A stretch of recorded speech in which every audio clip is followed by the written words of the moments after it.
Okay,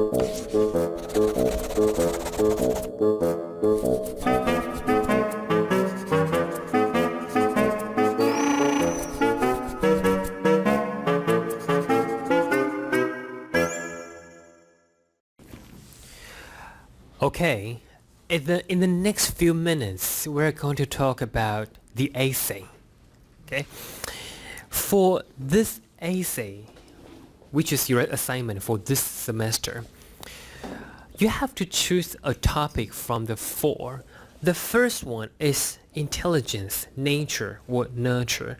When we are saying something is nature, it means something is determined by your genes. When we are saying something nurture, it means that something is affected or determined by the environment. For intelligence, it is the genes or the environment. Which one is more important? Psychologists have been using different methods to study this issue. So if you are into this issue, you can choose this topic. And for this topic, for each topic, I will assign one paper. And for intelligence, I have found one paper on Scientific American. Okay, it's a pop science magazine, so it's not too hard to read. The second one, hypnosis, real or unreal. Hypnosis, 催眠, huh? If you have watched some hypnosis show, it might seem quite kind of miraculous. Okay, a typical hypnosis show is there's a hypnotist on the stage, and the hypnotist will give a command. That command is, whenever you hear something, whenever you hear this sound, and you become a dog. Okay, and after this hypnosis process, those participants, they wake up. And so when they wake up, it looks natural. It doesn't seem anything wrong. But after a while, the hypnotist does this. Suddenly, those participants, they suddenly become dogs. They start to bark. They start to crawl like a dog. Are they real, or they are just acting? And also, psychologists have been using different ways, different methods to study this issue. The next one, can we trust our memory? Memory, when you see the word memory, usually we assume memory should be correct. Memory should be something like a camera. Okay, whenever you see something, hear something, it becomes part of your memory. But in some of the cases, the memory could be wrong. Memory could be false. It doesn't mean that you are lying. No, those people who have false memory, who have wrong memories, they are not lying. They are honest. But it's just their memories are not real. Their memories are somehow created. Okay. It sounds quite supernatural. Okay. But actually, creating false memories could be scientifically done. Memories could be scientifically created. So if you are into this topic, you should pick this one. The final one, humans, angels, evils, or both. Okay. Most of us would think that we are a nice person. Okay. Probably, yes, it is because we are really nice. Or it could be because the environment is normal, so you are nice. What if I put you in a very extreme environment, in a very radical environment? Would you still be nice, or you can become someone totally different? In psychology, there was a very famous experiment. Okay? In that experiment, it was done during the 60s or 70s, anyway, a long time ago. In that experiment, they created a fake prison in Stanford University. So those research participants, they were just university students and also prestigious university students. Okay. And they signed up for an experiment. And in that experiment, half of them also it was an experiment. So you need random sampling. You need to create an experimental group and a control group. One of the groups was the prisoners group. Half of them, they became prisoners. Actually, they were acting prisoners. Okay, so they put on prisoners' uniforms. Okay. And the other half, they were guardians. They are guards. Okay, prison guards. So they were acting. They put on guard uniforms, and they put on sunglasses. Okay. At the beginning, they were just acting, but towards the end of the experiment, it became more and more extreme. A lot of bullying things going on. Even they knew it was just an experiment. How could be a prestigious university student become someone like a monster? Okay. Could it be possible? If I put you in that kind of extreme environment, would you still be as nice as you are now? Okay. So if you are into this kind of human nature topic, you should pick the final one. For each of the topics, I will assign one. It could be academic paper or an article from a pop science magazine. Okay. Firstly, you have to read the article that I assign. That article, let's just call it the entry article. So you have to read the entry article first, and you have to really understand the entry article. Okay. Then you have to write an essay about that topic. In this essay, this is the structure of the essay. Firstly, you have to define the controversy. Second one, integrating evidence. The third one, building an argument. The length of the essay is roughly, it's just a guideline. You don't have to really stick to 1,000 words. It's just a guideline, roughly 1,000 words. Also, the structures like defining the controversy, integrating evidence, building an argument, these, you don't have to really use these words as the headings. Okay, they are the structure, but what I mean is not putting them as the heading of one paragraph. Okay, there's one paragraph. You start with defining the controversy, and you use the bold and italic. Okay, and then you start to write your paragraph. No, that is not what I mean. Okay, you don't have to really put them as the headings. Okay. So what is defining the controversy? Let's just take the topic of intelligence, nature, or nurture as an example. So in this topic, firstly, you have to define terms. Because you are talking about intelligence, so you have to explain what intelligence is. And supposedly, you can find one of the definitions in the entry article. Okay. And then, after you have defined those terms, what you have to do next is to tell the readers what the controversy is. In this case, intelligence, nature, or nurture, the controversy is some people, they believe genes are more important, and some other people, they believe the environment is important. So there is a controversy here. And you have to tell the reader, yes, there is a controversy. And the controversy is some people, they believe intelligence is affected more by the genes, whereas some other people, they believe that intelligence is affected more by the environment. Okay, you have to make it clear. You have to make it clear.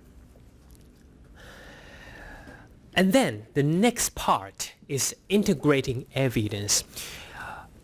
A very important thing in this essay is everything you say has to be based on evidence. So for the topic of intelligence, what did researchers do in the past to examine intelligence? Okay, and you have to provide evidence. For evidence, of course, in the entry article, you can find evidence.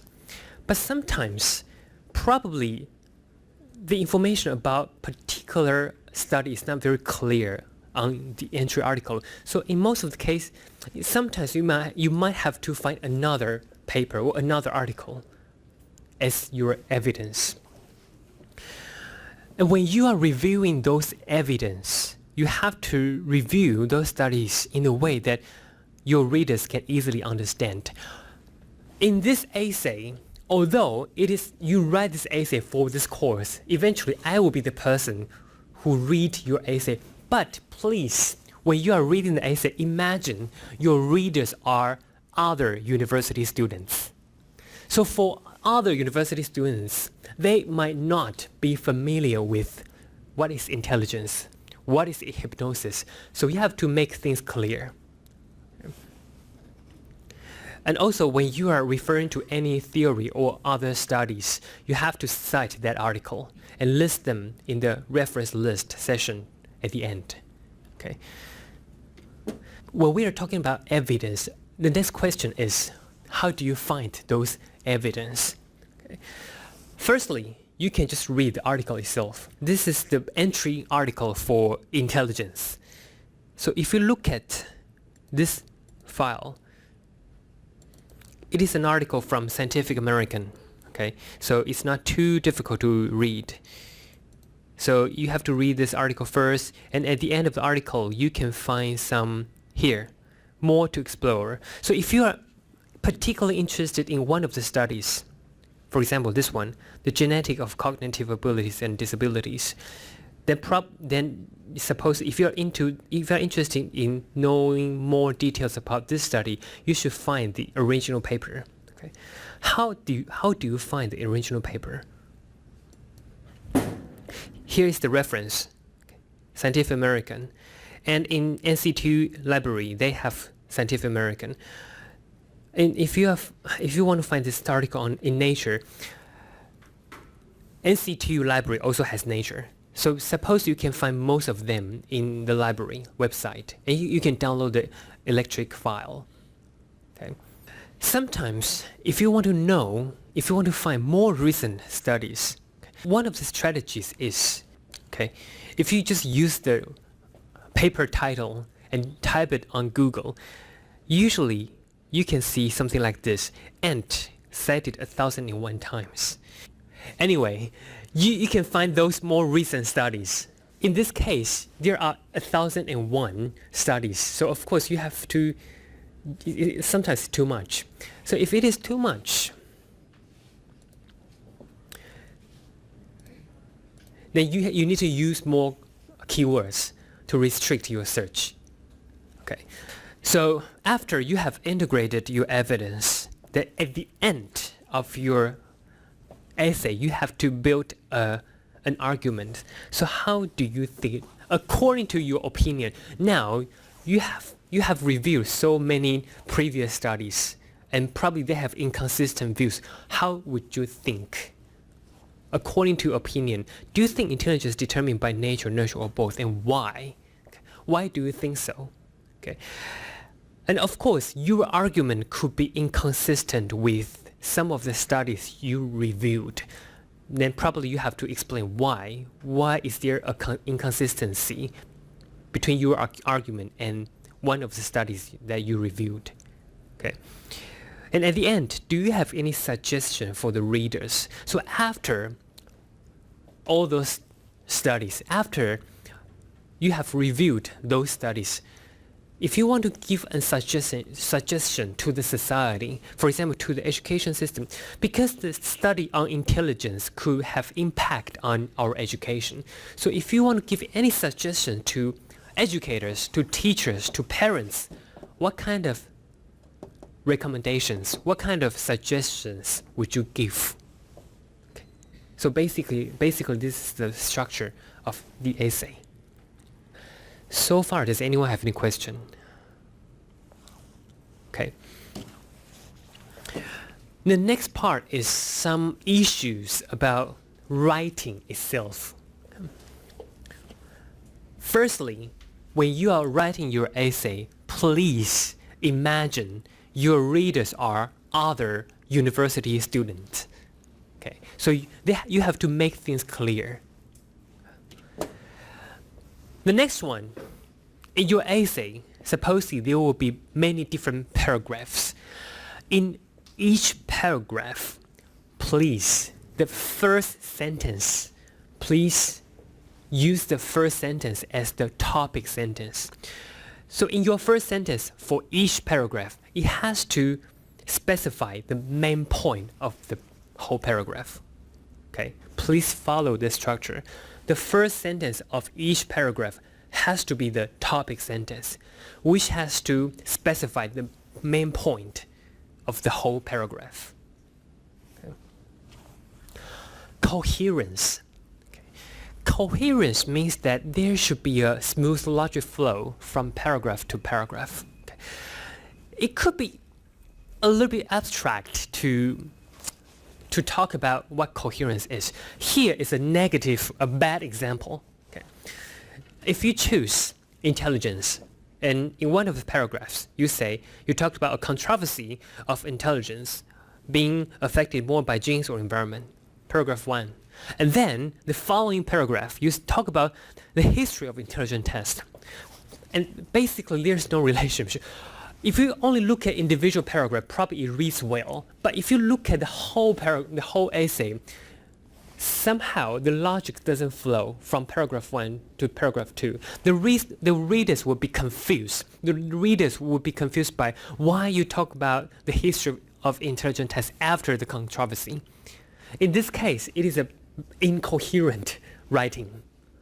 Okay, so from every paragraph to the next paragraph, remember you have to give the logic from paragraph to paragraph. Okay. So this is coherence.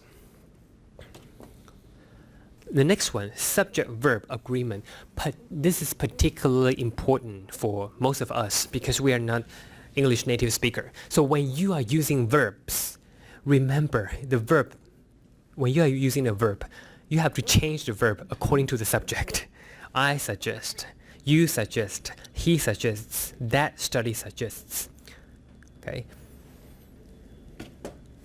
And the structure of the sentence, when you are writing in English, when you are writing a sentence, you need the verb is the most important thing. You need one main verb.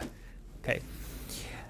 When I'm talking about the main verb, it means that the verb that conjugates with the subject. I suggest, you suggest, he suggests. If your sentence has more than one verb, and remember you have to change the other verb accordingly. Okay, the other verb, I want to know, because there are two verbs, I want and know. The second verb, you have to put a to before the second verb, or gerund. I want knowing something. But remember, there has to be only one main verb for each sentence. Okay. Also, this is an annoying thing for particularly Chinese users, pluralization. Okay.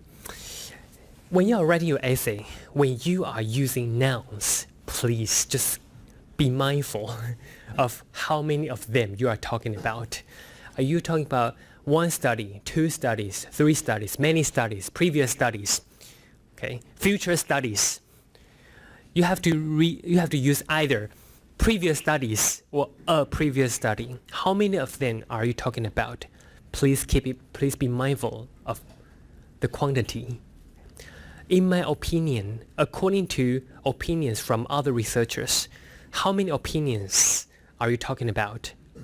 Brain. Are you talking about the brain or different brains? IQ tests.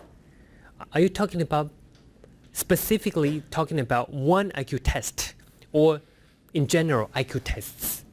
And if you are talking about the general thing, in most of the cases you have to put an S. Okay. This is for countable nouns, but there are some nouns you just can't put S. Actually, these are like research. You can't say researches. One research, two researches. No. Research is uncountable. Okay. Or evidence. You can't say one evidence, two evidences. If you want to talk about different sources of evidence, you have to say a piece of evidence, two pieces of evidence. Okay. These are mistakes that the students here often make. Tense. When you are, in most of the cases, when you are referring to what researchers did in the published study, if you are talking about a previous study, and remember you have to use past tense. Okay. And remember, at the end of the essay, you have to list all the studies that you have reviewed. In this essay, you have to review at least one, because you have to start your essay from the entry article. So at least you would have one article in the reference list, which is your entry article. But of course, you can list more than one. The more, the better. Okay. And the reference list. So at the end of your essay, there should be a section called reference list. And in the reference list, actually, when you are mentioning about one study in the essay body, a previous study has demonstrated a particular phenomenon, you have to cite that study in the essay body. Okay, for example, Stillman et al. 2006. Et al. This is a Latin word. It means that Spillman and his or her colleagues. Okay, if you have more than 3 authors, then you have to say something et al. The something here, it means the surname of the author. And if you have 2 authors, then you just have to list 2 of them. Okay, and there you need an end between them. And if your article has only one single author, then of course you just have to list the surname of that author. Okay. This is the essay body. But at the end of your essay, you need a section of reference list. And in the reference list, you have to list those references according to APA format. APA is American Psychological Association, and they publish their manuals every few years. And in their manuals, they will specify how you should format your reference list. Here is a Wikipedia page, and it is in Chinese, and it is quite clear. Okay, APA 格式哦. So here you can actually it lists all the possibilities you might have. Okay, so you just follow the APA format. Assessment. In your essay, these are the how I'm going to grade or score your essay. The depth makes up 30% of your final score. In general, the more evidence you review, the deeper your essay is, the more the better. But when you are reviewing too many studies, they might not be coherent. This is related to logicality. When you are reviewing those studies, remember it has to be coherent. There should be a logic between all those studies, and this is the logicality. Okay. So even if you have reviewed a lot of studies, how do you put them together in a way the logic flow is still smooth? And also, is your argument logical or not? So it is related to logicality. The next one, writing. Firstly, is your writing understandable? Which is the most important thing. It has to be understood first. Then, is your writing coherent? Okay? From paragraph 1 to paragraph 2, is the logic flow smooth or not? Any grammatical error or typing errors. Okay? At the end, reference list. This reference list, for this kind of essay assignment, each semester, there are always few of the students who would forget to list the references, and you will lose the 10 points. Okay? So you have to list all the research, all the studies that you talk about in your essay, and you have to list those studies according to APA format.